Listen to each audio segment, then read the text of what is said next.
मराठों का अगर प्रॉपर्टी शिवाजी के बाप का देखेंगे, उनके बाप का देखेंगे, तो ये मुगलों के दरबार में नौकर थे। शिवाजी ने कई अपने लेटर्स में औरंगजेब को पिता समान लिख के रखा है। मराठी फौज मर्सिनरीज जो पैसों के लिए लड़ती थी, उनका कोई तरफ से लेना देना नहीं। तो Mughals were like babies, toddlers थे उनकी बदतमीजियों के आगे। अब सूरत में मंदिर शिवाजी ने लूटे, ऐतिहासिक प्रमाण है। बंगाल में जो हिंदू महिलाएं थी, वहां की ब्राह्मण महिलाएं थी, उनका जमकर बलात्कार किसने किया? इवन जो उनका राज्य तिलक होता है शिवाजी का, काशी से ब्राह्मण को बुलाया जाता है, उन्होंने पैर के अंगूठे से राखी लाई। अगर लेकी बाळींनी इथून पुढे स्किप केलं तरी चालन, कारण शिवद्रोही म्हटल्यावर आता आपली भाषा वेगळी असते एकदम.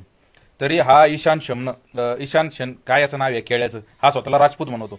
हा राणाजींचा महाराणा प्रतापांचा भक्त असूच शकत नाही, कारण महाराणा प्रतापांचं स्वप्न छत्रपती शिवाजी महाराजांनी पूर्ण केलं होतं, मुघलांना चितपत करायचं.